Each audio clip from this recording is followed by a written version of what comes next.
like those are some dark. I mean, anything like trauma-based mind control and stuff. That's obviously just like a very intense, because that's like to the level of torture as well. I was thinking the other day, I saw some YouTube short on torture. Like, not that we have to go there either, but I mean, do you guys think torture is real or is torture a psyop? I guess maybe I will say that, but we don't have to go all into it. But like, do you think people really torture others in those all those ways they claim, or is that all kind of, or is there any Talking about the government or Well, just maybe regular not people? all of it at the same time, but I mean, yeah.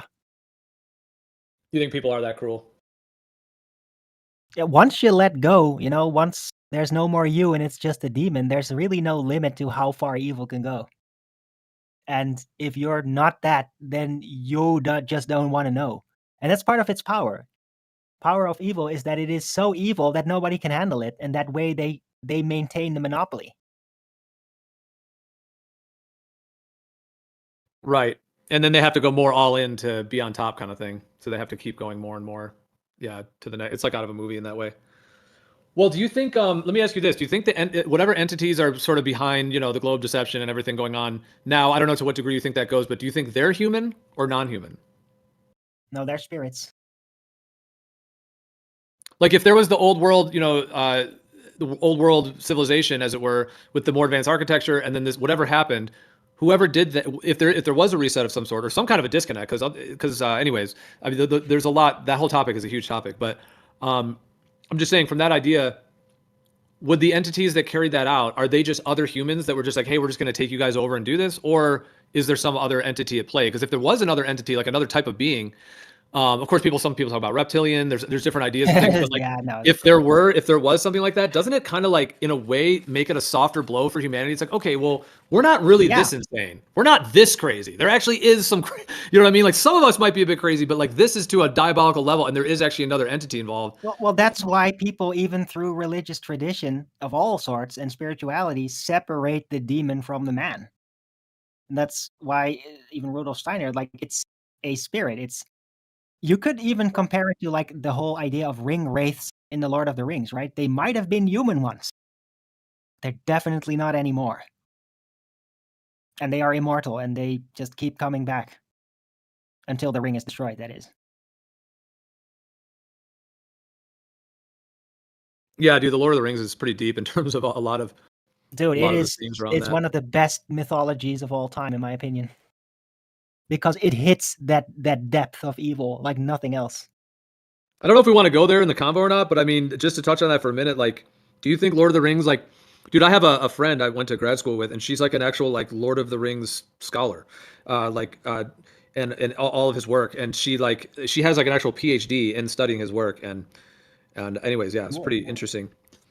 But do you think that's like a real place in a way, like in another realm or in like a side realm? Like, do you think like basically, do you think Middle Earth is a real place? I don't mean the movie just. I think that Middle Earth. I think Middle Earth is Tolkien's vision of what it could have been like.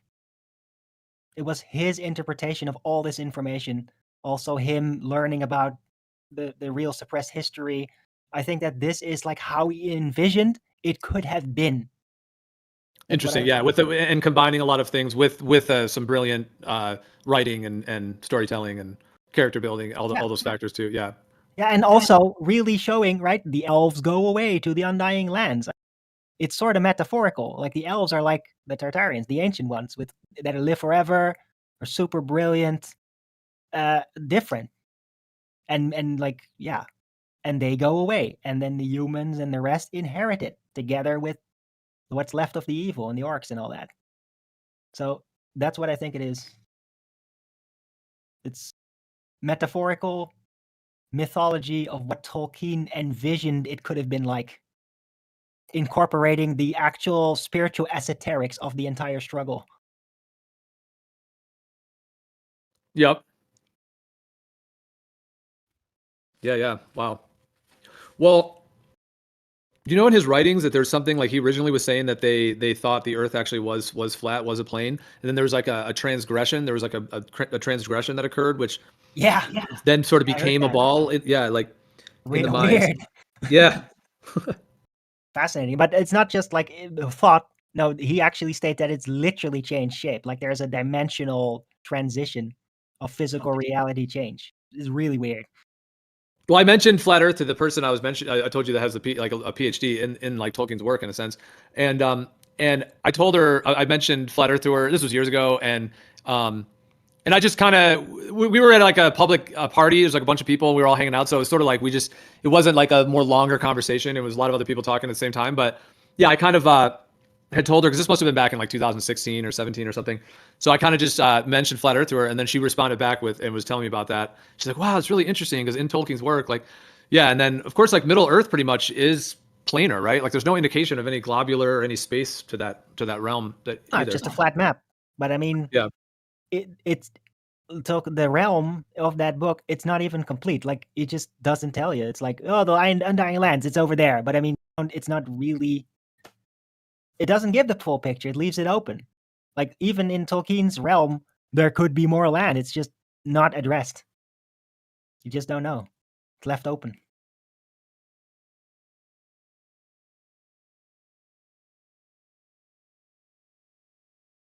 Which is very wise to do, by the way. I mean, if he'd actually set some kind of fixed, complete cosmogony for the realm, that could have like screwed up everything. It'd just be super distracting. So, but yeah, that whole weird warping of the nature of the realm into that globe, that was really weird. It's almost like, are you sure you needed to do that, Tolkien? But I guess he felt he needed to do that.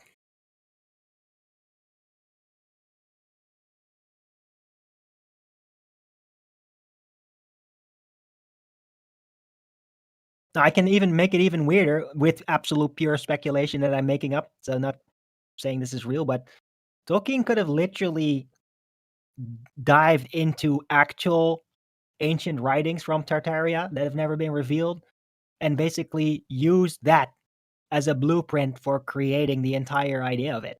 That's pretty much what I've always thought is the case. Yeah, dude, that just lit me up when you said that because yeah, it was well said. Yeah, and I think with Tesla as well. I think Tesla had some that was left over. That's why he was Tesla. Perhaps his family somehow either Tesla just wanted to recreate that technology. Yeah, he figured it out, and then he just like, let's do this, and he had some money to do it. Yeah, like nope, that's not going to make us money. But I'm just saying, I think he, like, just drawing the parallel, I think potentially he also had some of the original, if we're going to use the term Tartarian, or the old world information. But yeah, what you just said about Tolkien, dude, that is so interesting because, like, I think things it's like just an idea. I just came up with that. I'm not saying that that's what I've always thought, or it's just like, yeah, in the face of the entire conversation, that could have actually happened. Like, who's to tell? You know, he didn't leave any notes. Yeah, well, and also like his the years that he lived were interesting in terms of like, yeah, basically the kind of early 1900s. I guess he died in 73, but it just seems like there is something so much more like ancient and resonant about those movies in particular, because there's a lot of movies out there now. I mean, yes, they're very well done, and like and there is actually a lot of the kind of old world architecture actually in a lot of those movies, but there's some kind of like a whole language there, right? So where did you get that from? You know, like how did you even come up with doing that? That's what I'm saying. Is it all just the work of one man's mind, or something else going on? And then the resonance of it. Like there's something like epic. Like when you watch those movies, hold on. When you watch those movies, like there's something like epic and like ancient about them. You know, different than Star Wars or something. Is Ritzky live by accident? What's going on here? Sorry, Arwijn, go ahead, bro. I kind of powered through because I just wanted to say that one thing. But go ahead. No, I think he's. Yeah, you're sharing your camera, Tarek. Yeah, you got it. Yeah, I'm just saying, like, I don't think like Tolkien ripped anything literally. I think that he read like a super ancient history thing, and then he just used that as like a structure, right? A structure on how to create his own world. I do think he like designed every part of it. I mean, just read like the fine detail of the descriptions of like the clothes of the elves. I mean, like that's him being super inspired. He didn't rip that, but he probably has studied those ancient materials that also had all that detail. So the depth of the detail is an indication that he has been inspired by something, but it doesn't mean that he copied it like a bunch of Chinese or something. Right. It's like this in a different way, but so it's a different topic, but I'll just say very briefly. But there's a guy named Stanislav Grof who was he Like Albert Hoffman, who discovered LSD, they call him the father of LSD, but Albert Hoffman calls Stan Grof the godfather of LSD, in a way. And so there is a very deep connection between them. Anyways, he's a legendary individual, but he was, I only draw the parallel to say that he was giving people like thousands of people, high doses of LSD and the therapeutic and the effects on the human psyche and everything else. And all I'm saying is that in his writings, sometimes I'm like, wow, this is just, but then I realize I'm like, no, it's basically like he's reporting what the people are experiencing, and they're on a high dose of LSD, just fully, opening up to many, many things. And so it's just in a similar way. It's like what he's saying, you would think like, oh my gosh, this guy is like beyond but then it's like, okay, well, he's actually just, what he's doing is just articulately, documenting essentially what the human mind, the depths of the human unconscious and subconscious, and the very, very deep energies that are in the human unconscious, which LSD seems to have a capacity to open the doors to. It's sort of like you have your waking state in which your unconscious is suppressed, and then things are still affecting you, but it's suppressed. Then you have your sleeping where somewhat of the unconscious is open, but you never really are like waking with your unconscious wide open, which is pretty much what LSD does. And so I'm just saying, I've just drawn the parallel to say that like he was just documenting when in some of his writings, it's like, wow, this is like beyond him, but it is beyond him because it's like the human psyche. Yeah. I call that opening up the depths of the spirit, because like physically there's limitation, but spiritually the depths of it, there's no limitation. Just like there's no limitation to possibilities of evil, there's no limitation to the depths of where the spirit can go and how deep it goes. It's like an infinite rabbit hole, basically, spiritually, exclusively. So yeah, and indeed psychedelics can open that up and just blow your mind more and more and more until something snaps. Or you stop. Yeah, there's the ego death points. Well, that's what he found, is that when people were doing this, they would reach these just sequences of death and rebirth on multiple layers and levels, even getting to the point of getting to the memories of their birth, of their actual life, their actual memories of the birth itself on a cellular level, not really like thinking memories, but a cellular. And a lot of people, that's where like depression and anxiety is actually in the birth itself, because the mother was contracted and keeping too much pressure, and then the child was suffocating, and then, and the birth was not a healthy one or whatever, and all the drugs and then anesthesia and then inducing and all the stuff they do now. But yeah, and then it gets imprinted on the time cycle, which spiritually echoes. That would be the next thing, because that's how trauma like echoes, right? That's why it comes back cyclically, and that includes with like extreme trauma. That's how the demon procreates. You could say the demon is the trauma, or what comes out of the trauma. It is a cyclical spiritual event. That's how that works in psyche. Yeah, and it's like an alcohol, when someone's an alcoholic, and it's like a demon, kind of thing, or some kind of dark energy. Yeah, that keeps reemerging, and then it's like it does damage. It goes away. Oh, the innocent person come back. And it's like, oh, it's okay. And then suddenly, it's slowly, the darkness slips back in until everything goes, and then they get completely demonic again, do more damage, and then they snap out of it. And and it never ends. It's horrifying, by the way.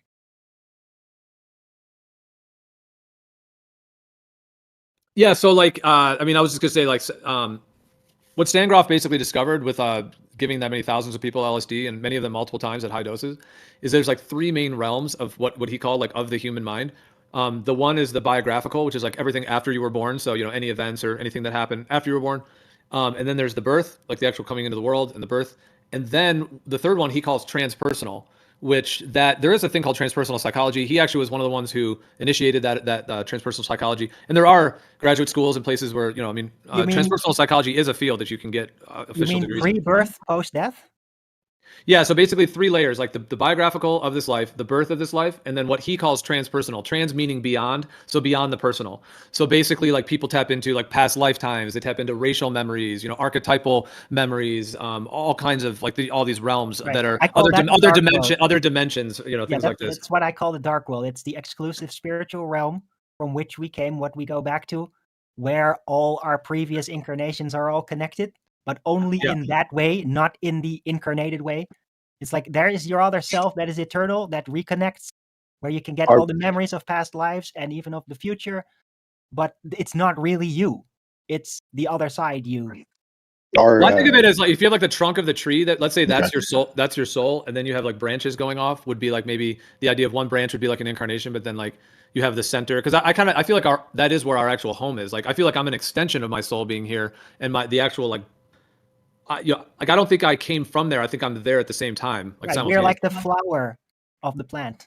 Is that the springboard for transgenderism? No. No, transpersonal has nothing to do with transgender. It's unfortunate that I guess whatever transgender now, because that's a thing, has altered. Now, when if I say the word transpersonal before the transgender thing, it was nobody would have thought that. Now it's like no, it has nothing to do with that.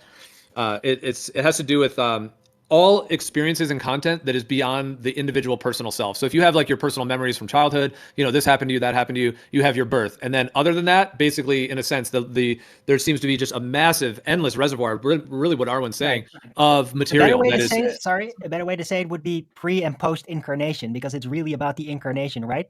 The spirit in the flesh, that's the incarnation, that's our life. But there is something before and after that.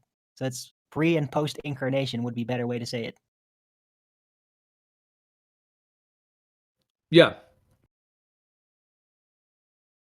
Yep. So it's pretty interesting. And then in terms of like what happens with people when they process things within them, like there's usually layers in sometimes one or more of those three layers. So like, and they all link together is what he found too. So like, let's say somebody takes LSD and then they're feeling like they're suffocating, and even though they're not physically suffocating, but they feel like they are, and they're kind of shaking a little bit. And then what they realize is let's say they start reliving a memory where when they were a child, their brother had this arm around his neck and he passed out or something, or almost cut off his air. That's from like the biographical life. Maybe earlier, when he was a child, he was swimming in a pool and he almost suffocated, the imprint there. Yeah. And then at birth, maybe there was the umbilical cord around the neck. So there's a connection there. And then in a past life, he finds that he connects with a memory where he was hung in a past life. And then by linking all of those together, and maybe all that was coming through as, he had depression or anxiety or some issue, you know what I'm saying? And often it's in all three layers and getting all the way, like, biographical, birth, perinatal, or the birth, and then the transpersonal, as it were. So like, in this case, like I was saying, like in that example, well, yes, like an echo of past lives. But I mean, it's basically when you do that,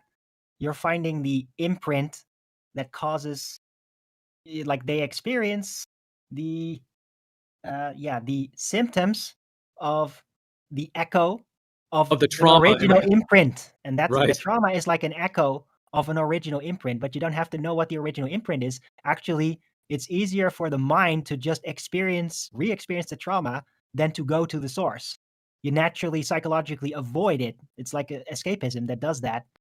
Yeah, but dude, I think it's like what I've always referred to them and experienced them, and many others that I've been worked with over the years in these communities and things like it's like unconscious resistances, because like when I've done like various it's like they're unconscious, like you can't necessarily just think them away. Yeah, there's like it's experiential, like it's actually it's much deeper than just something that you could logically think your way out of. It's the incarnated gatekeeper. It's the subconscious is like a gatekeeper that prevents the totality of the full post and pre-incarnated information on the other side to be lodged into your time-bound conscious experience, because what we are does not seem to be designed to handle the totality. Like our existence is like a isolated separation of the totality as an experience. And so the subconscious seems logically just gatekeeping us, protecting us from the totality of the information that we are not designed to handle. Dude, that's pretty deep right there. Yeah. Wow. How you said that. Yeah. That's intense. Yeah. It's like there is like a resistance. Like we all have like, like a governor, which is something you can put on like an engine, like a motor, like on a boat or something, like an outboard boat engine. You can go full speed, but if you like, you can put what's called a governor on it, which basically just limits the carburetor, it's there's a different type. And then that way you can only go like 80% of full speed. You can't go 100% or 70, whatever you set it at. So yeah, it's like we're just being governed by, and I don't mean the government, but it's like we all have a governor. Our consciousness is a governor from everything else that exists to what we are now. We're just like zapped into a time spatial. No, it's not a governor. No, we are the subject. The subconscious is the governor. It has the full picture, and it is withholding that full picture from the recipient that is our conscious existence. Yeah, no, I hear you. Yeah. Well, I just mean, we're being governed. Yeah. Like we're not the governor, but yeah, we're being governed in some way. Right. And once you realize that, you don't need a government anymore. The government is really there for the people that don't accept that they have a government. They are the government. Their subconscious is their government. And when you can't handle that, then you leave it to another to govern you. Well, doesn't government have to do with like govern the mind, the mental? Yes. So yeah. Yep. I can tell you this story. Now in Australia, you would find a regular post box, and in some locations you would find a brown undescript post box beside it. I always knew it was some type of government fucking thing. So someone looked it up on ChatGTP last night, and they said in Australia they used to use brown post boxes to transmit government information. But obviously now they've been removed with the advent of technology and cryptic messaging and email. So very interesting. All right. Well, that's very off topic. Yeah, no, it's actually on topic regarding like the way government operates. Well, we weren't really talking about that at all. We were talking about a little bit of that, I guess, for 2 seconds. Not really that, but he just mentioned government and that were in terms of what that actually goes down to, and then the idea of like governing in our consciousness. Well, Arwijn, let me ask you this from what we were saying before. So what about people like, all right, so there's people that have had for example, a case, like a man had like severe back pain and he had been to doctors all over the place, had spent tons of money. The doctors could not figure out what it was. It was just this unexplained back pain that he had his whole life, and there was nothing physical they could ever find. And then he was doing some of this deeper work with, if we use, because you can do a lot. You can use breathing, actually. You can just do breath work. You don't have to even consume anything. But, LSD, like we were talking about, is kind of like semi-synthetic. So it's kind of, it's not really natural. But, I mean, it's just refined psychotropics. Yeah, exactly. You can use plants or you can use breathing. There's all these different techniques. But what I'm saying is that he ended up, like in this example, he ended up doing a lot of of this deeper unconscious work, like we're talking about, where the governor is released and you're able to get into these mind states where you can then access these things. So he was able to access it, and for him, it was rooted in a memory that he connected to, where in a past life he was stabbed in the back by a sword, and it killed him. So once he processed that past life memory, the pain went away and was completely resolved. So how is that trauma? Yeah, that's the thing. I've heard a lot of those stories. I've worked like in the past, like in my 20s, I was really into this sort of thing, in healing and all that. I can do things myself. Like I can lay on hands and all that. I use it mostly on myself because other people don't really seem to want it. It works great though. But yeah, I know all about that. Like it sounds kind of silly on the surface, like, oh, it's a past life trauma. But I mean, it works though. And like you said, like once you figure it out and you face it, it can just go away. It rarely doesn't go away when you do. So you can't, that doesn't make it like scientifically provable, but I mean, it structurally works like that. Well, and I hear you on that, but even outside of like a theoretical or speculation, I'm also, what I was saying too is actually like direct. Now you could say it's people's experiences. So, like that time, what I just said there, he connected with a past life memory that he was stabbed in the back, this and that. Well, some people would write that off and say, oh, well, that's just in his mind, or he's just dreaming, or he's just kind of thinking things. And then maybe, but I guess you could try to say it's a coincidence, but I guess what I'm getting at, like I'm pulling that from the human psyche, basically, like people's experiences, because there's like, who knows how many millions at this point of people that have had these experiences that are so potent to the point to where, however you want to take it, what they claim when they come out of the experience is XYZ. Oh, I connected with this past life and this, and etc. Or they, they even saw what they looked like, or they saw the environment. I mean, there's different ways it's experienced. And then and sometimes their body, like they actually feel like they're being, like in that case, like a sword went through his back. He might even feel what that feels like again, like in the experience, because it needs to be moved through. It's like, you were saying, like when it's so overwhelming, it's like the emotions have never even been experienced. So it's not really reliving it. It's actually living the emotions for the first time that were suppressed at the time of the trauma. So you're actually living these repressed emotions. That's why you might cry, or you might shake, or you might feel whatever. Because it's like it's the emoting. It's like the homework you just keep postponing, right? And then like you don't fix it, and then you're fucked. But then you feel super bad. But then you do it after all, then that resolves. Like kind of like that. Yep. Yeah, I mean, it seems like, it's like once the kind of sequence is played out, I mean, the way I kind of think of it, it's almost like we have like an inner healer. Like there's that idea of an inner healer, and that's what Stan Grof kind of had phrased it as well. So there's like kind of like an intelligence within us that seems to just know what to do. I don't know. We don't even really know how it does actually, maybe like how does it actually know? But it seems like when you activate these specific states of consciousness, which, I mean, breathing, certain meditation, if you're really good at it, you can get there, possibly lucid dreaming, like the flotation tanks, like sensory deprivation or sensory isolation can do it. None of those are consuming anything. And then of course you have all the plants and all the other substances and things that can do it as well. But I'm specifically talking about those. Like I'm not talking about heroin or anything, just specifically like, psychedelics, entheogens, etc. that can bring these experiences. And then it's, I'm just saying, like when people have the experience and then it's just wild, because it's almost like a lot of what people experience with past lives is the death of those lives as well, like the pain of the death. And it's sort of like there's like residue in the soul perhaps that seems to like, transfer over. And it just becomes part of the thing about, well, there's the last thing about the inner healer. I know I kind of want, just the last thing about the inner healer. It just seems like when you use any of those things, the substances, any of those methods, substance or non-substance, if you activate it powerfully enough, it's like your psyche, especially if your eyes are closed and you're intending. I mean, if you're at a party and your eyes are open, maybe not. I mean, that's a little different. But if you're closing your eyes and intention of going within, it's like like sequences will unfold that seem to almost like before you, like you're not even in control of it in some cases. Like especially if it's like a high dose of ayahuasca or something, you might be seeing visions and kind of Yeah, taking I things get it. in. But there's a good reason for that, and you got to think back again. There's no depths to the evil, and there's also no limits to the depths of the spirit in general and their power there. So practically, like mathematically almost, spiritually, we are gods, but only spiritually. You could argue our conscious is just a fragment of God in that sense, philosophically. So if you then open up to the depths of that, yeah, the capabilities will resonate with the depths of the power. So to me, it makes perfect sense. I mean, if we're like basically gods on the other side, technically, not like ontologically, like we created it, but like the depths of our power, then you shouldn't be surprised if we have that kind of depths of power within our spirit, that if you then access it, that such incredible things are just natural powers. To me, it makes sense.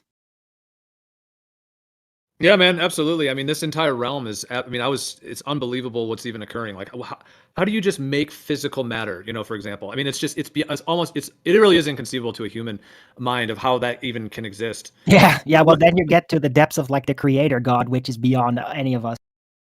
Right. Then you have that, like the That's source of it all. that's the real original God. I mean, we are like spiritually, we're gods, but I mean, it's always going to be little g. But I mean, even that compared to our incarnated life experience, that's just unbelievable. How far that goes. And you can find such things into like the depth of inspiration that artists can have and writers. It's like just unbelievable what can come out of them. Because they got it from the spirit realm, and there is no limit there. The limit is only what you impose upon yourself. Well, that's well said. Yeah. There's a lot of music that it does seem limitless. And music and writing, I mean, Tolkien's world, I mean, it's just unbelievable. It's so incredible.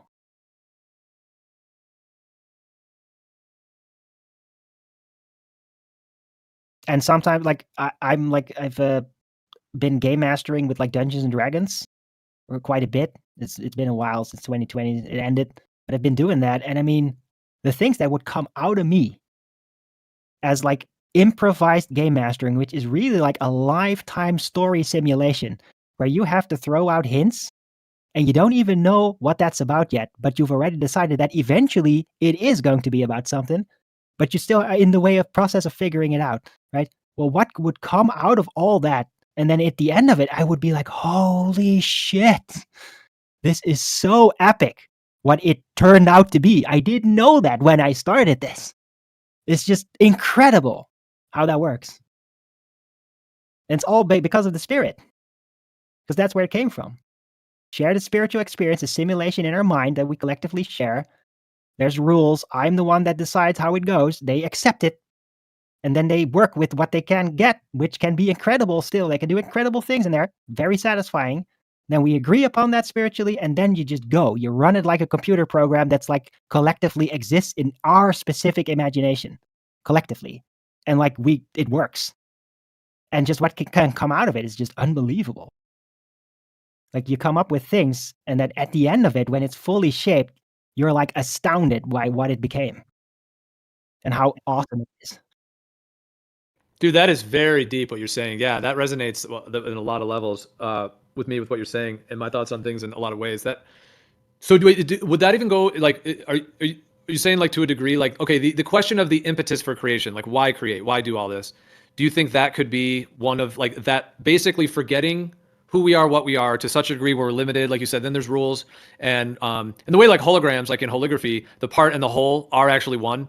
The part and the whole is contained in the part is contained in the whole. So in that way, like there would be perhaps with us, like the part that is us actually does contain the whole, right, on a deeper level. Yep, fractally, and beyond that, the limitations of what we can experience. Yeah, like right. Well, look, you could look at this like this: if there's so much infinite things that we can experience and make up, and then still get something out of it, it makes sense if you think of it like this. And I'm not saying it is like this, but what if on the other side, we're actually every person that has ever existed? and we just go through this endless person from one to the other, from one to the other, until like all of them. And we don't know where it begins and we don't know where it ends, but we've been everybody. Then it makes sense, because then when you tap into that spirit, you're basically tapping into all experiences that have ever existed. And then everything can resonate with you. Yeah, and everything, and that would mean it's all within you. Because like what I'm saying with all Yeah. this, like I don't think it's just like some special boys have this. Like we all do. We all have No, this. no, no. within us, It you know? literally means we're all equal. We're all equally God. And nobody's more than another. That's what that would imply. Or we're yeah. We're all Well, one, and then we man. all have this. We all have this within us. Yeah, it's not like just some special ones do, and then everyone else has to just follow the other ones who have it or something, which is what goes Right, on in and a I lot of mean, religions. most people, when they do this sort of thing, they can figure out, oh, I had this previous lives, a couple of previous lives, right?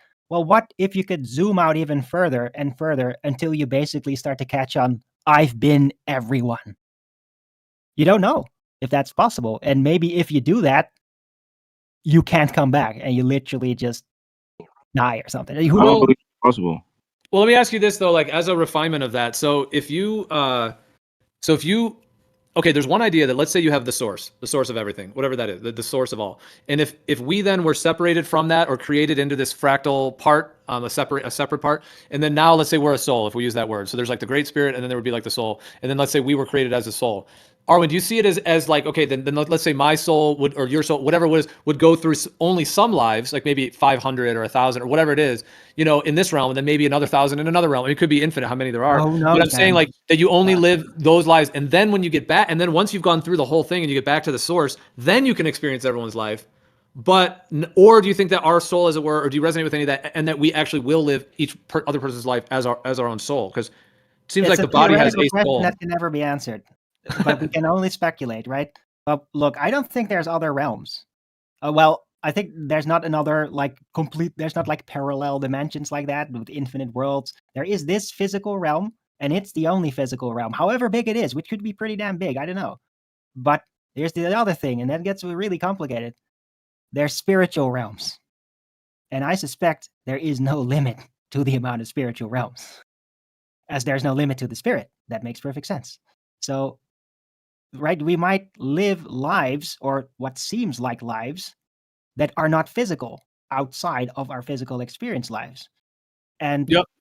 There's so, people that yeah. report that. There's people that report connecting with that being a thing. Yeah. That there's like, so like one of the way people describe it is that like when you die, you go to like what could be called like the human spirit world, like a particular kind of like, you know, like a train station. I mean, it's not an actual train station, but you know, a pit stop as it were. But that's not like the end goal, but that's actually just like a transfer point basically. Or That's it's a the whole, shadow realm. That's the intermittent plane, or which the you then spiritual can go to intermittent other plane. one. You then could go to another spirit world of another realm, and then that realm might even have a physical thing to incarnate into, or maybe not. Maybe it has a different something Yeah, different. But we then you don't could know. go to That's different the ones. thing. We don't know. But I mean, when you think of it like this, look into the D&D cosmology, because that's exactly what it is.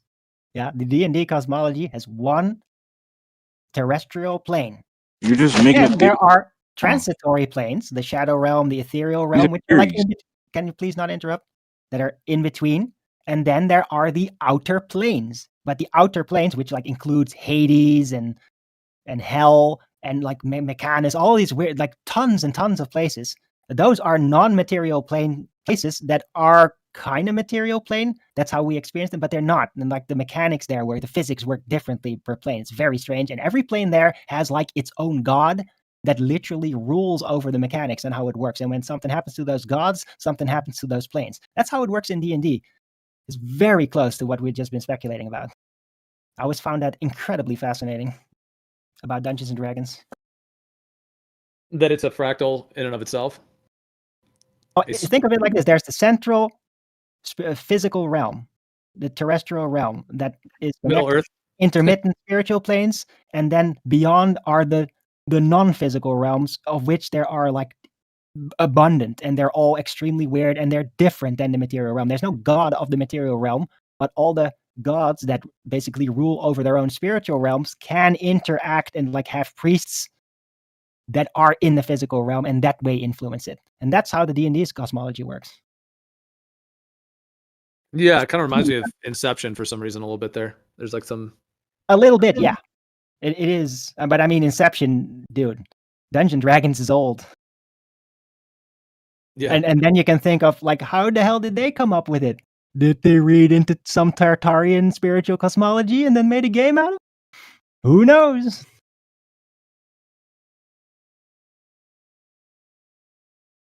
So do you think this is the only, like, what we call physical with, water, mountains, etc.? Do you think this is the only one of these, or do you think in these that there's other ones of these?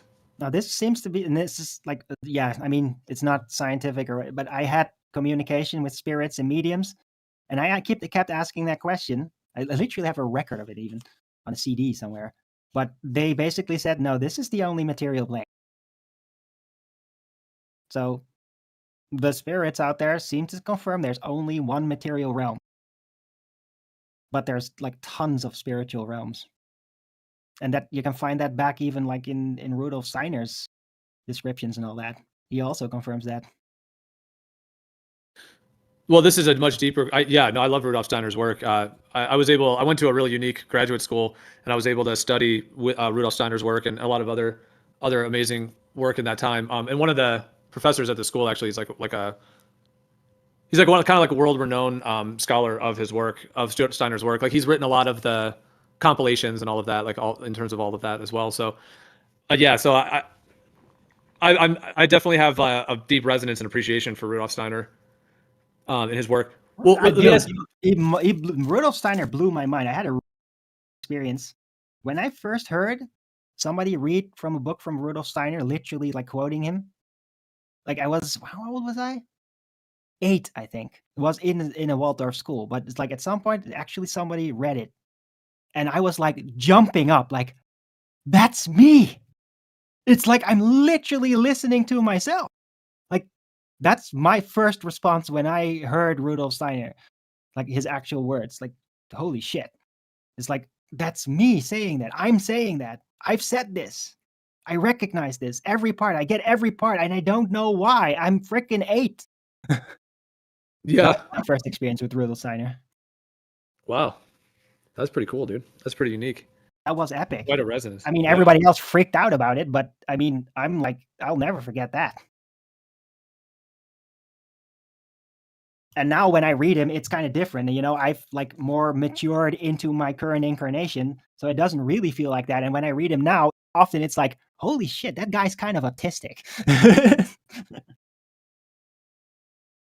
I would say kind of more like a mechanical in his thinking all the time, and he's like, the way he describes things is kind of autistic. Well, I would say, maybe savant, like a savant more than autism, maybe I would say. But there are types of autism. You know what I mean, right? Yeah. It's structured in that way. Yeah, it's sort of obtuse, but obtuse in a way that makes it deeper because it splits the information up in a way that's maybe not as like flowing to the ear as might be from some perfectly worded thing versus it's the technicalities. Rigid. It's structurally rigid and consistent, almost to a neurotic level. But about the spiritual, right? Most autists actually tend to be in denial of the spiritual, and that's what like a complete opposite with this, because it is all about the spiritual. But the way he describes it just seems like so rigid and structural. It's like that's like an autist describing the spiritual. It's kind of hilarious, really, when you think about it. Yeah, I just looked. He has a Mercury square Saturn in his birth chart. So yeah, that would definitely fit with that structured, extreme structure. Because Mercury is writing, the actual writing, and then Saturn is the, very detailed in the structural compounds of that, and the rigidity. Like rigidity is a Saturnian thing as well. Anyways, it's kind of a side thing, but I just looked because I wanted to see if he had the Mercury Saturn, which he does. It's pretty exact too. It's like almost exactly 90 degrees. But yeah, that would fit that. Well, well, this is, definitely Rudolf Steiner is like, and that was interesting what you shared. So if you want to continue on that, I know I keep saying that, but it's like, I'm not trying to shut that topic down, but I was going to ask before it loses my track of mind, because when we were talking about like everything. So in terms of your idea, like let's say like the idea of the source or the creator, as it were, or that kind of source of everything, the questions is like, okay, where did that come from? Why does it exist? Can it go anywhere else? Can it do anything else? If you're saying it only created this physical realm, the spiritual world, is that just it? And then, where does it come from? Why does it exist? Those are my questions. So you're asking, where did God come from? Why did he create everything? Pretty much. Just good old base. Well, I'm sorry. I'm not going to be the first to tell you, we don't know. We just don't know at this time of consciousness. Yeah, at least in total. Because, we can barely handle the truth of our own spirit depth. So why would you assume that you'd be able to handle like the meaning of all of it? right? Other Right. than, hey, we're just limited just so we can experience the endlessness from a limited perspective. Like that's like a structural, that's like a skeletal version of it as far as you can get. But other than that, like where did it come from? How did it do it? Like good luck with that. All right, but how about this? So, but do you think we'll know when we get there, and then it'll all be cleared up then? Maybe. It'll all be cleared up, and Maybe. everything will be put in its right place. It might, but knowing may also, if you know too much, it may prevent you from reincarnating, right? So are we ready to leave this state? Well, that's what I was saying. If The you want to idea. go back, then you don't want to know. And then you'll go back until you're done. And then you might be ready to learn. And then when you learn, then the purpose of this form of existence ends for you. I hope that makes sense. Yeah. No, and if we're on a longer trajectory, I guess like the idea of like graduating the school kind of a thing, like you kind of complete the final grade and get the degree, as it were. Yeah, after a couple of million reincarnations. Yeah, after exactly. Yeah, but it makes sense, like the limitation, like we were talking about before, from the perspective of like that source of everything, then creating us. It would make sense that we would be limited because, like, if you just know everything, I don't know if boring is the right word, but if you just know everything all the time, it's sort of it's who knows what that even is like. But that that's then what's the point? But yeah, what's the point? Yeah, you just have that eternally. So then it's like, well, let's create all these myriad of different states of consciousness. And when we talk about a human, like someone like ourselves, who we don't know everything, we don't know everything about everything. We're learning, we're figuring stuff out. I mean, some people even just handling their all kinds of things within just being a human. It's the process of learning, going through it, and letting it change you. But if you know everything, then you just know it. It's like you get to watch the movie. Change, there's no growth. It's like getting to watch the movie from like if you've already seen the movie and you've watched it and you made the movie, it's like, all right, I've already seen and watched that thing. But if you could put that movie in front of some part of yourself that had never seen the movie, well, now you're getting another first experience of the wow, the awe of that, like you were saying. And then it was, then it was cool, like the awe of getting closer to the source too. That kind of links into that too. Oh, go ahead. What you just said, Gio, is the sentiment of what it means to declare, what it would be like to be the one who declares the end from the beginning. It's like you already know it all once you set it up. But then experiencing all of these individual parts that don't know everything. The point is that if you are that, then there is no point in experiencing it because you already know it, right? The experience is for those that do not know it.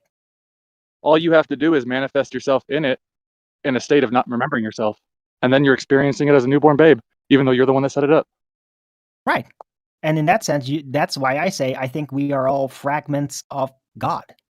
Our spirit is like a little dust of like a skin cell of the original creator, separated to experience the creation. I go with you aren't a fragment or a speck, because every speck of the source, it's like if I took a drop of water out of the ocean, you couldn't tell me what part of the ocean that came from. It's the same drop as every drop that comes out of the ocean. In that sense, all of us are a manifestation, or we're all the creator with nothing left out. Because even the smallest amount of the creator is fully the creator. That's the holographic nature. That's the philosophy you can't back that, right? We are all individuals. Yes, we are, right? We are all different. And if we'll be literally the same, having the same experience, that's no point. So I disagree. We don't have everything, but we have the root of the potential of all of it. And we can find that in the spirit. That's where we get the spiritual infinity, which comes the closest, and maybe even all the way to the end eventually, to the original God. That's how we are connected to God, through the spirit. And that's what Rudolf Steiner says too. That's funny, because the position I take is that, or from what I know to be, the creator is spirit itself, and not a spirit, but spirit being the source substance. Everything got to come forth from. Yeah, but a thing can't create. It has to be a whole. It has to be an intelligence. So an essence doesn't do all things. It doesn't create anything. So I'm looking.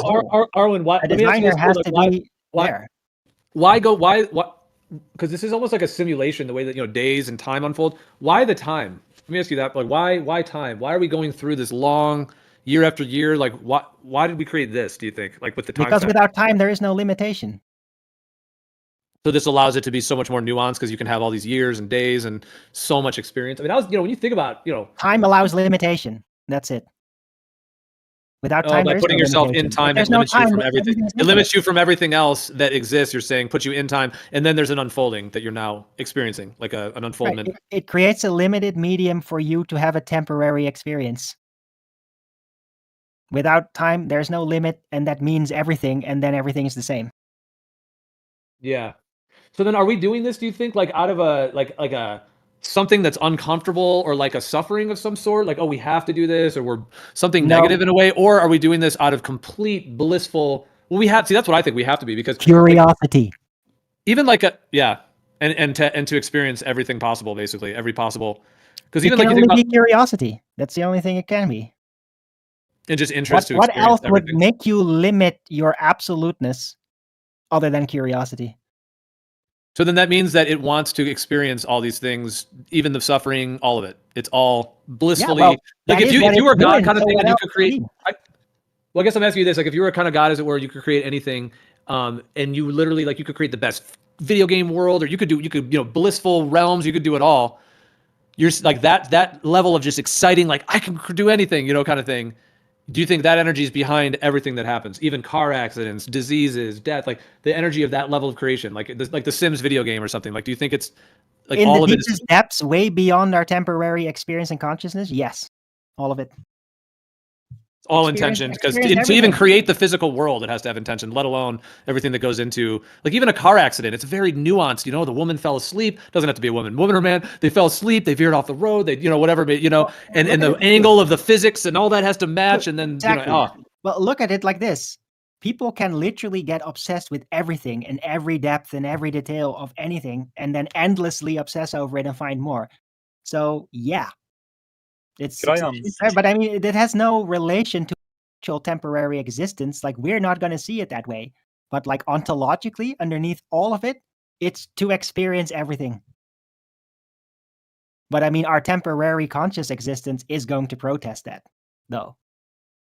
Yeah. Do you mind if I weigh in here? I've got a kind of semblance of an idea, and I kind of just curious how it weighs in with you guys. I always very stuck on the notion of the old dog, new tricks sort of problem. Especially like interacting with my parents, they just sort of didn't seem to. And I'm kind of slightly aware of also like neuroplasticity. It seems that young people seem to be able to solve novel problems, and then older people have a lot of trouble with it because they'll just give up. They'll keep trying over and over the solution that fails because they keep mapping on the old problem to this new problem they're applying, and it's just not ending up in a proper solution. So I always kind of wondered, right? Like, I mean, if you're born into this existence and it's always like, I mean, if you're constantly coming back, I mean, it's because like you can only sort of in the material sort of existence, you can only learn a couple of tricks at a time, something to that effect. Or even if the whole sort of, if there is one sort of being and we're being fractured and fragmented into many, then maybe it's trying to problem solve or do something or find something, a solution to something that's in a spiritual realm that is sort of being sort of played out in the material one. I don't know. These are the sort of ideas that I've pondered about. Interesting. Well, there might be like a resonance with us on the other side, is a way to look at it. A fractal resonance. I mean, hallucinogenic experiences certainly suggest that. I've experienced that in a big way. That there's like a sub realm, I call it the dark world, in between, where you get like not echoes, but rather like pre-forms of what will then manifest in a similar way in the physical realm, like a pre-meaning. So yeah, but No. the point I is mean- that when you know everything, why would you then go here? Well, because it doesn't mean anything when you don't limit yourself, when you can't experience curiosity, when there's no challenge because you got and know everything. Like, Yeah. why Sometimes I think continue of it as existing with having everything when you could be tempted by the experience of the temporary? Yeah. Sometimes I think of it as an antidote to I would imagine living forever becomes very numbing. And I mean, that's just a sort of a proposition. Obviously, I can't say that I've experienced living forever. But that maybe like the realm is either sort of the machine is built to sort of remediate that issue of having to live forever. It provides the antidote to that, and that is to imbue you within a sort of mortal coil for a temporal piece of time, and then you're just meant to return back to it, to your eternity. So that's if you're an individual and we're not just a fractured one central being. Otherwise, if we sort of think of it as a one central being that's manifesting everything, we're being fractured into it, then I start Yeah, but- asking myself the question that the machine that we've been bought, like, if we are to imagine that the realm is a machine and it's got cogs and that's what the sky is telling us, right? I don't like not a machine like in a simplistic way. It's like a spiritual friggin' machine. That would then be sort of indicating that it's creating this earthly experience to solve a bigger problem. And that's just when I start thinking in my problem solving sort of solution, right? Like Yeah, I but kind of that's a have an very imagination earthly way of towards that. thinking, because It is, yeah, problems I'll and admit that. solving problems is like a very contemporary timeline-based issue. In eternity and all-knowingness, you don't have problems. It only becomes a problem when things are temporary, because in an eternity, there is no problem. All is solved. But then when all is solved, then there is no meaning. And then it just becomes eternity. And like eternity from a spiritual individual perspective always turns into hell, because nothing means anything anymore. You know everything, you've seen everything. It doesn't mean anything then to you. So then you get lured into temporary state, into being reduced to experience it again, to know the sensation, the curiosity of not knowing yet, to experience learning. And that's how I think it is. I don't think that's like you live, you're completely limited, then you die, and you are literally fully God. I don't think so. I think it's a spectrum in between. And I think that you can basically go all the way back, if that's meant to be, to return to the source, to the one, to the actual total God, or not yet, and just a little bit in that direction and then back again. Right? I think it's a spectrum in between. It's not just 1 and 0. I agree with that. That's always how I've seen it as well. Yeah, that when you die, you're not going back to the source. Not quite yet. Maybe a couple million. Well, trillion unless years. that's meant to be. You don't know. But I think there's in-betweens. Tons of them, potentially. Yeah, and like you were saying, inching back there a little bit. Well, that's why, like, ultimately, do you think, like, the spiritual journey, and then the idea of like spiritual awakening, spiritual rebirth, and transcendence, all of those words, and do you think that eventually we all are going to return to that source? Theoretically, yes. Especially if we are all the one experience. Yeah, then absolutely. Well, Because there's only one. There's only one of us. yeah, I agree. We are one in that sense, which is such an ancient thing, going back to so many, like, thou art that phrase, like you are it, basically. Yeah, well, of course there's some traditions that are going to say God is separate and humans are separate, but yeah, I mean, in what we're talking about, like the part and the whole being one, and like I do think we're ultimately one, meaning there isn't really anyone else, as it were. That's why I don't think there's really a God out there. There's not like, hey, there's a God out there who has these ideas, like, and a whole person. I don't think that's the case at all. Like, Well, it might in that be, but sense, then like, it's us, right? But the So that's conscious good. experience is separated, though. But No, you it are, could you are have that. connected into one thing. Yeah, exactly. Like sorry, I was interrupting. I was just going to say, oh, no, I didn't hear what you said. So go ahead if you want to say your thing again. Sorry, I just didn't hear. But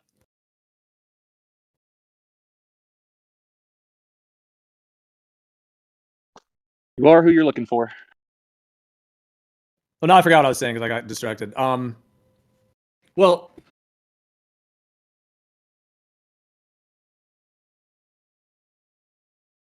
I was saying that, like, yeah, so that source consciousness could have its own consciousness to it, almost like maybe like the ultimate personality, like every human combined or something to that extent, like, and perhaps is like us maybe, or we are like it. I kind of think of like when you look at someone and you both smile from across the room and you just meet eyes, like I think of it like that, like the creator, it's just like that's that one, when you're just in that, and there's maybe a lot of other times that could be experienced as well, but it's like, so anyway, so it could have its own consciousness in that way, but I guess what I'm saying is that if we actually are it, then that would mean that there isn't really a God out there. There might be a source to our being, but that there isn't like a God actually out there in any way.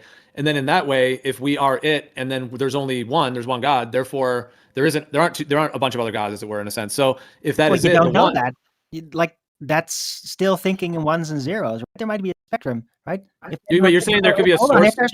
I speculated that there's an original God before the material realm existed that does not have a form, doesn't even have the concept of a form, that created the concept of a form. And from that concept of a form, separate forms were created that are basically the first personification of God, which can manifest in multiple gods.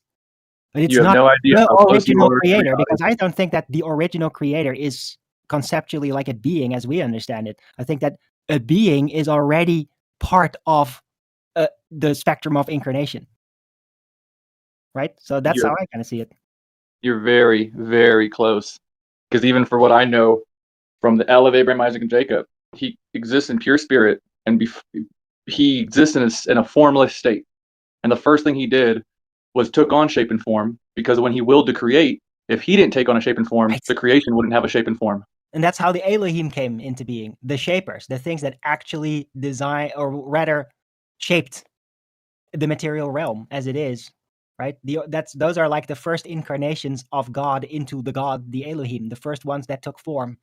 That's how I see that. Well, you drop the plurality. Elohim is just one form. It's just the form. That's El. But the Elohim are basically The El- plural. In the Bible, This- it's plural. No, the Elohim being plural is a Zechariah Sitchin conception, and that's who's kind of pushed it into the forefront. But Elohim has always been singular. Even the time when it's used in the script, it's speaking of a singular being. Like in the instance of Exodus 24, when it says, "Bayou and the 70 elders of Israel went up and saw the Elohim of Israel, and he had under his feet a paved work of sapphire stone." So people try to extrapolate a plurality, but even in context, it's a singularity. What about Genesis 1 something? I can't remember This where he is said. going to be up for debate, and I mean, who are you to say that it's either one? It could be as a singular and yet still separate. I mean, if we as people, as a human consciousness, in some way, in whatever way, gonna gaze upon it, who's to say that we are gonna see it as one thing, that we're even capable of that? So maybe it is one, but it's also only appears- multiple. How do you know? Only appears in that form and fashion. Doesn't appear as a multiple. The only ones who appear multiple are demons. It's like when that one demon was kicked out and he said, "What is your name?" And the demon said, "We are legion, or we are many." So the only one with a multiplicity one are like a demonic essence. And What about- I don't share those conclusions, but I mean, fine, if that's how you see it. What about where he says, "Let us make man in our image" in Genesis? Yeah, there you go. See? That's the Father taking on the position, because again, the Father is beyond form. So when the Father takes on form, that's what the Son is. It's not a separate entity. It's just the Father in a sonship degree, or a lower estate from his eternal estate. And so when the Father is giving Moses exactly a vision, the same thing. in that form, he says, "Let us make man in our image," because what the Father is doing, he's showing forth that the form is not the ultimate. He's giving credit back into his eternal estate. Okay, yeah. Well, you are having what you described. It literally confirms what we just said. You're just not ready to agree with it. What I'm sharing comes from divine vision revelation, not the mind of a man. Yeah, sure. I do not have a written thing as Yeah, I'm not talking about writings. You can go to all the religions. They can't get over that us part. They don't even have an explanation for it. Like, that's something that people that don't agree with the scripture point out to people with scripture. I'm giving an answer because the one who had it written explained this, and I'm just repeating what was explained by the one who had it written. Yeah, well, the one who had it written had his own idea. So The one who had it written is the if formless. you have your interpretation, formless I progenitor. have mine. Yeah, that's fine. Okay.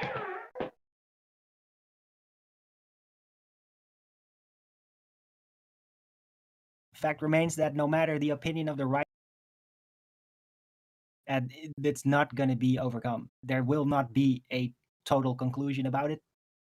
It's only philosophical speculation, and I don't want to like die on any hill like that. So you can Wait, Arwyn, do you think this whole realm could have been created, let's say whatever we're calling the source, but that would not actually be the source of everything? That's just like one source amongst many others, or a larger field of sources? Like, meaning everything we're calling the whole thing, the God, the creation, omnipotent, omnipresent. God, dude, stop. Is it? Stop.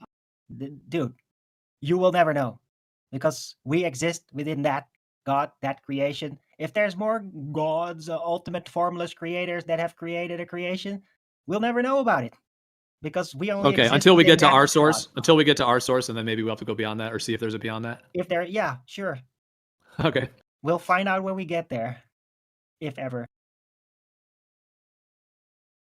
Well, that would be the idea that there's like more sources, basically. I guess if one, but that wouldn't really be like the one ultimate. But Look, I just could tell you if there's more sources in that sense, they don't have anything to do with one another.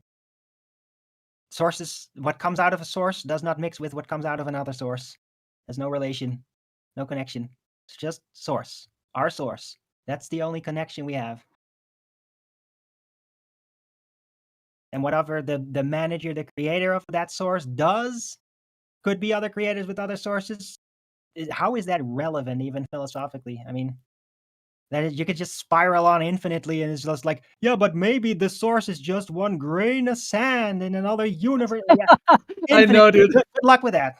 I Never know. get That's out of control. It doesn't. It's just like fractal beyond compare. I know. Well, it's like the idea, like, let's say in this realm or whatever, you go through like millions of lifetimes and all this arduous, then you finally get to like this source, and then you get there and you're like, oh, and you see like a sea of other sources, and you're like, oh, I just went through one of them. That's funny. Yeah, I mean, at some point you just got to say, hey, this is enough infinity for me already. Well, that's a contradiction. Enough infinity. That's the point. Yeah, that's funny. Yeah, but I mean, it makes sense to me. There has to be a source, though, a source, the ultimate source, because to orchestrate everything to this degree, and I mean, I Yeah, do well, think there's a that's the ground of being. ontological primitive argument. That's logic, and it's also the reason why there's no point in like trying to actually go beyond just one source. Like there is no logical point to do that. Well, I think when people experience it, like in terms of like with 5-MeO DMT, for example, like very high doses of 5-MeO DMT, that's probably the one substance that is the quickest highway to the source that I know when you're in a human body would be 5-MeO DMT at a peak dose. That's the most likely compound to do that. I mean, other ones, DMT, you know, other mescaline, et cetera, have their effects, but there's something about 5-MeO that like takes you to what, you know, at least when people's experiences. I mean, again, it goes back to people's experiences, but Yeah, where but I mean, how do you know they that is the claim they source? got to this, they experienced the source, like they went How there. do you know know? that is the source? It can just be a representation or simulation of the source within the temporary. It's like the furthest away from the contemporary you could get. But you don't know that is literally that just because it represents itself to you spiritually. Right? Well, but it seems like that would then be applying some like potentially. Technically, from a consciousness perspective, the entire spiritual realm is just a simulation from our perspective. So whatever you're going to think you're experiencing, you can't technically tell whether it is or not. But you said the spiritual realm is the simulation, or the physical realm is the simulation? No. Our experience to our consciousness of the spiritual realm is a simulation. It's a simulation to our consciousness. It doesn't mean that it is in itself a simulation. What we experience of it is a simulation to us. The spiritual is? That's what you're saying? When you go on a DMT trip and you go into the internal and all that, that's a simulation.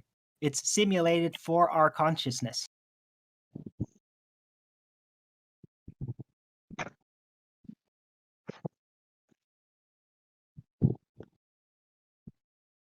I like to compare it to a giant infinite holodeck. It's very much seems to function like that. Like the Akashic Records? Type of concept? Well, the Akashic Record is basically a theoretical framework for understanding the entirety of all spiritual information as it was pre-designed. And we can dwell through it with our temporary consciousness. And that could be, like when we're on the other side, that could literally be the representation of the Akashic Record to our consciousness through simulation. Yeah.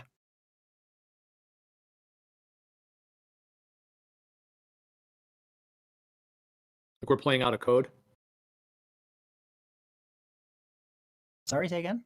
I said like we're playing out a code, like a script or a code.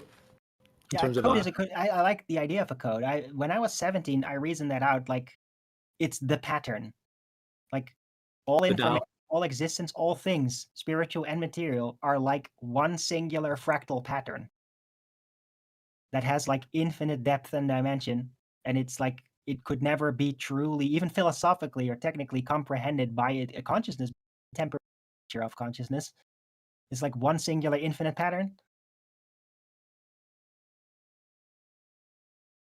Here's another question, like in terms of like consciousness and how it's functioning and how the material world and everything is being sustained, are we like, do you think that we're like in a sea of consciousness, as it were, meaning like you're over there and I'm over here, or are we just experiencing one field and we're just experiencing a part of it?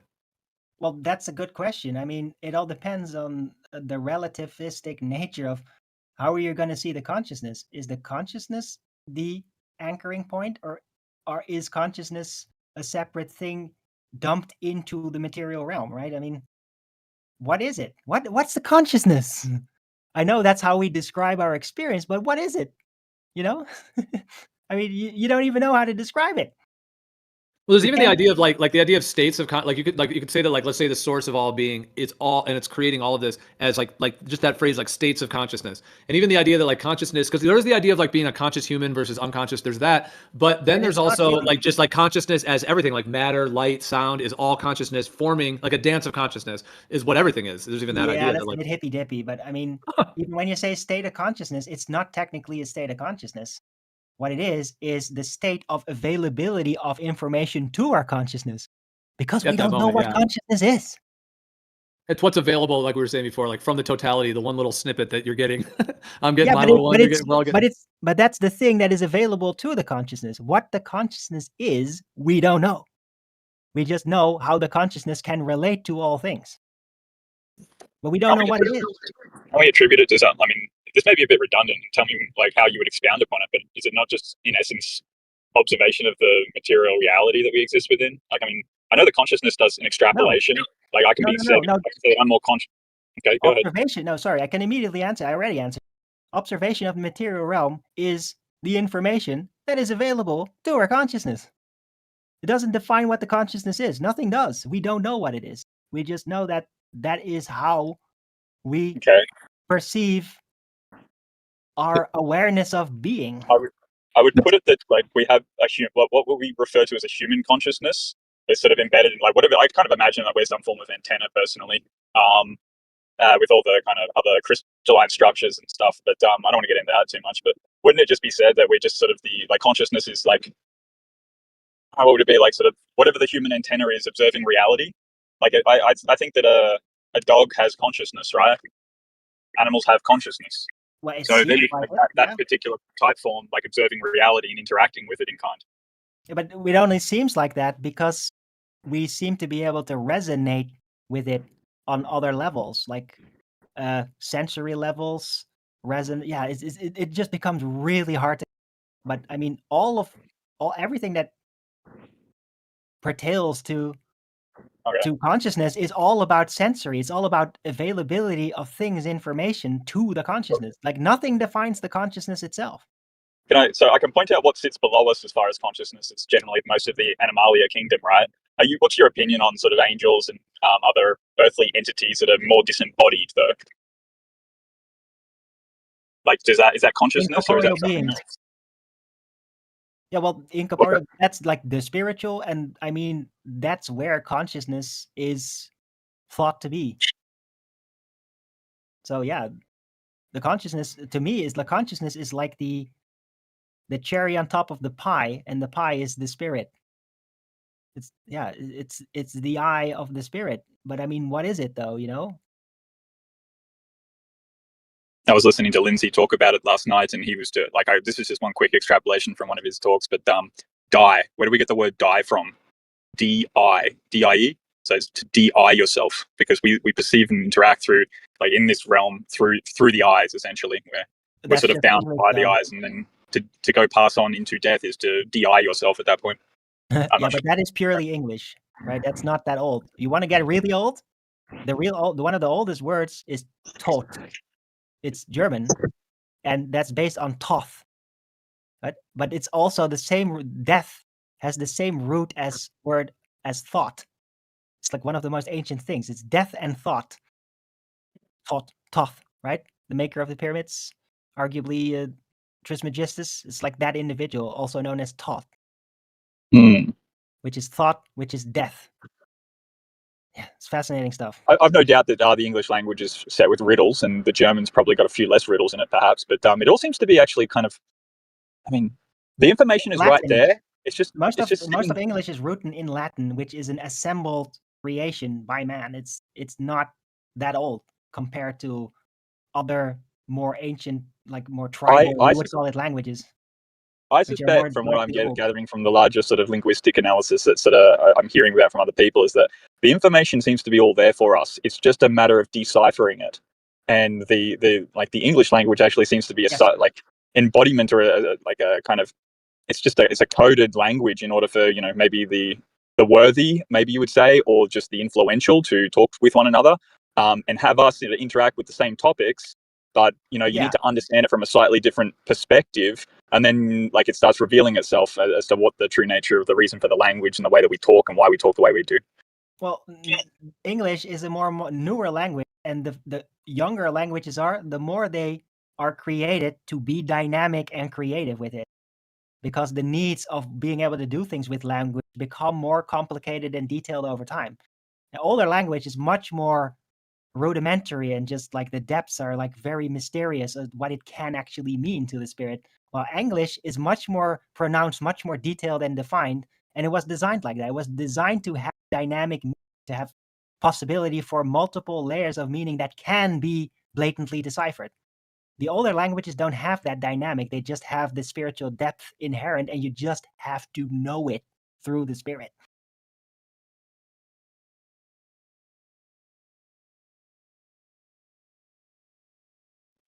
Yeah, just in response to that, not that it's necessary, but I don't know.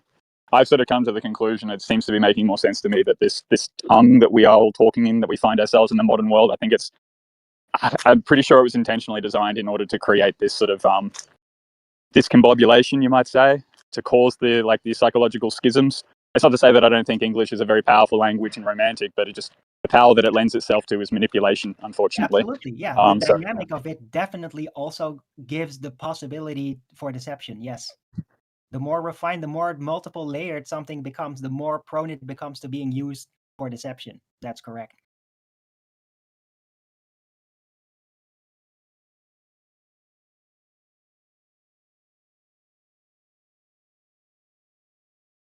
Because the more dynamic and complicated, the more complicated the possibilities for interpretation becomes. if I just look at it in the way that it's used within the politics, you can see, like, what did I see just recently, actually? Was it Camilla Harris, literally during her sort of presidential run and race, she said that she wanted to invest in depopulation. There's a little clip, and I think it was on Witz's podcast recently, actually, and pulled up that clip, and there's bloody Kamala Harris saying that we need to invest in reducing the population. And it's like they just boldface say that stuff.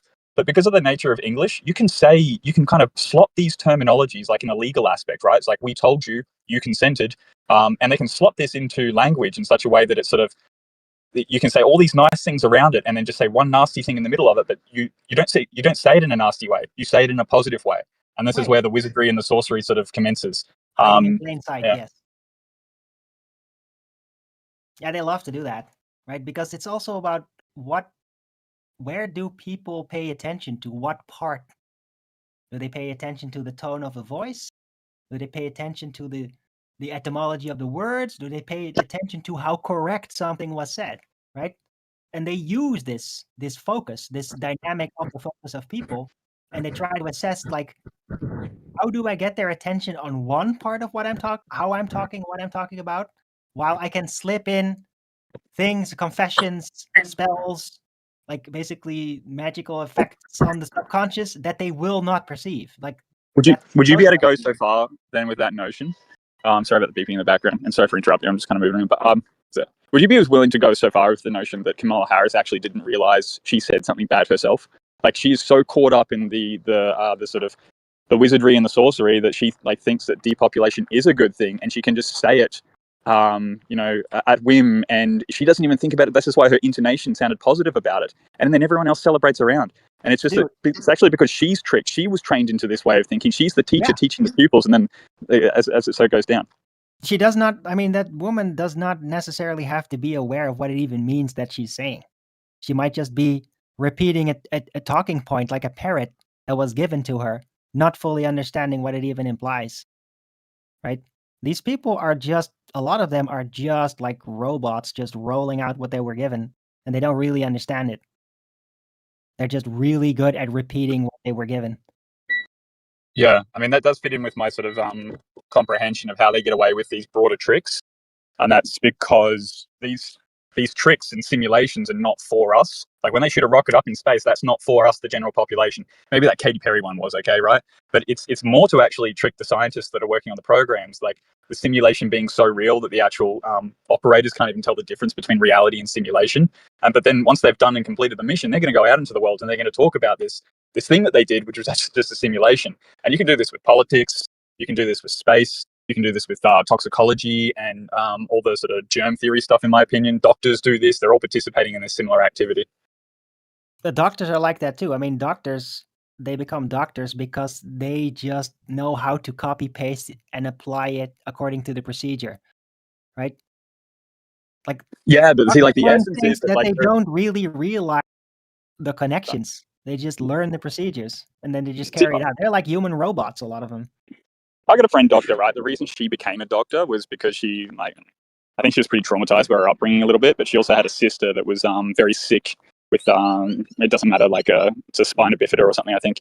And so she went into anesthesia specifically because, like, the solution to this problem is essentially pain and mitigating pain, which is kind of interesting, right? She chose that. Now she's out of that business now. She's recognized the problem. She's, like, basically forfeited her big pay packet for being an anaesthetist, right? She gets frigging paid more than the bloody astronauts or any of those guys.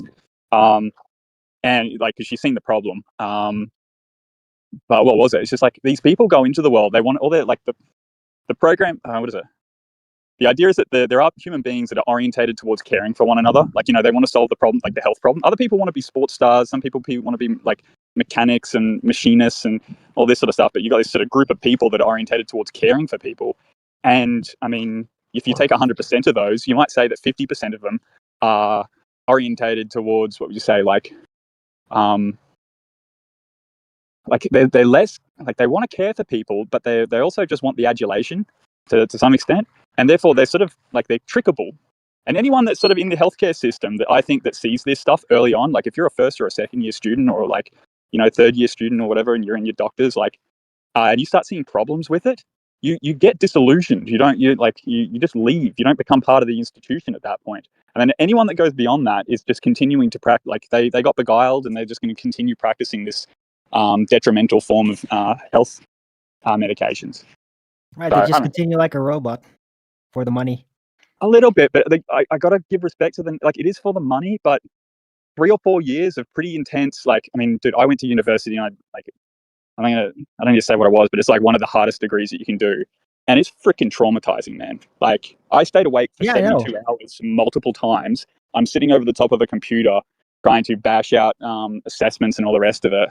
And basically, the entire degree is all about that. Yeah, And I'm pretty sure that's but I also mean, what most doctors go most through. doctors, they basically sacrifice their youth and their social lives in their youth just to do that. So yeah, when you sacrifice all that, it's very hard to give it up, even when you find out it's completely fucked. You know, This is the sort of trauma-based mind control at that point. it's a suffering investment.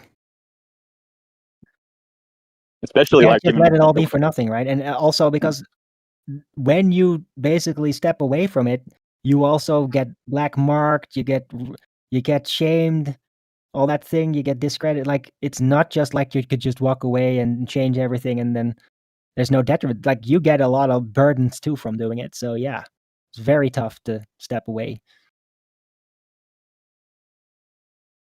Right? From being a respected, highly paid individual that gets a lot of respect from the majority to suddenly being like an outcast and considered to be a fraud or whatever by a lot and by mainstream and all that. Yeah, it's terrible. There's a lot of Mockingbird-esque aspects to that, though. It seems like the news media, or the, like, say you're a doctor or something, and the authorities and the higher ups start ridiculing a certain kind of, like, anti-vaxxers or something. They set the tone. They make what is acceptable, and then you've got a small sort of group of I kind of relate a lot of this stuff back to this sort of the hierarchical institution of like religious orders and that sort of thing. So cardinals, It is very much like a religious order. It's yeah, a cardinals and religious bishops will medical ridicule. institute. They'll ridicule a subset of people for their behaviours, maybe like witches or something, and then the priests will jump in after they've seen the example set. You've got these other set order of people, priests, that just sort of, they start mimicking because they believe in the central doctrine of the authority, and maybe they just haven't got the wherewithal to think how they're being sort of fooled into the situation. And it does explain why this is this is an observation that outsiders make. Insiders can't have a lot of difficulty the insiders are actually the ones that do flip, of which I do observe a few, particularly within the healthcare industry. Those are the most interesting to me. They have the most to lose, and yet they chose to go in that direction. Yep, indeed. That's a self-sacrifice on an order that I don't really see in the modern world too often. You might see that when like a mother might sacrifice their well-being for a kid or something, but you don't see too many people sort of sacrificing their own personal aspect for some other sort of general public. It's more like they're sacrificing themselves because of truth, and they're willing to sort of do that. Right. Well, there's also people in there that are so smart and dynamic that they basically start compartmentalizing themselves. So they will have outward, basically be like a statist and a doctor, but then outside of public attention, they will basically just completely switch to another approach and then kind of apply what they figured out actually works in secret.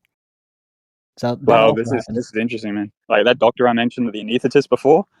I mean, she has some like she had. I haven't like spoken to her too much recently, but she had something of a schism. She didn't like her friends knowing that she's an anaesthetist. She's a bit of a party goer and all the rest of it. And I think she kind of like she was cottoning on to, I mean, what would you say, a lot of the medical stuff, like particularly during COVID and stuff, because I was starting to cotton on to it, and I was like pointing it out to her. I was like, "What do you think of this?" And I think by the end of it, basically, she summarized it as like she was always kind of aware of it, but she didn't exactly know where the problem was coming from. Like where, because you go into a hospital each day and then you're greeted by all your other friends, like your friends at the hospital that you work with, and you're all supporting one another, and you're doing super long shifts, and you're trying to save lives, and there's camaraderie and all the rest of it. But then when it comes to the administration, like they're just fingering you like 6 ways from Sunday. You're getting screwed over. You're doing like 15-hour shifts and all the rest of it. So I think it does, like it's literally there to cause like something of a schism within the persons. And this is why, like, I mean, she had basically a split personality, dude. She would be like one person in one place in one time, and then later on she'd just sort of have all these other different characters like popping Different out of her. formats, yeah. But it's not that uncommon, by the way. Like a lot of people in the medical field have that kind of thing. All these different ways of being, different personality traits expressing themselves in those different states.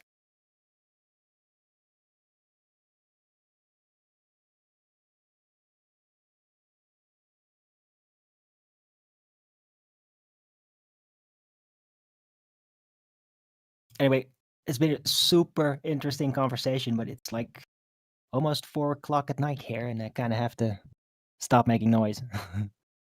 Yeah, no, cheers, Arwijn, dude. That was great, man. Yeah, we got to spend some couple hours there, and that was awesome. Yeah, we covered a lot of topics, and yeah, man, appreciate sharing all that and going as deep as I we wish did. I recorded it. Like that was worthy to basically play on my channel. I mean, great discussion. I'm kind of envious because in the morning I'm not going to be this inspired. But well, yeah, I mean, it's riveting. on I really appreciate it. It'll be on all of the streams on here are posted onto Rumble. We Right. stream on YouTube as well and other places too, but the videos I are know. pretty much I'm watching it uploaded on to Rumble, but I mean, there's like 10 people watching. It's like, damn. Like, could you imagine that conversation would go out to like 1 million people? That would be epic.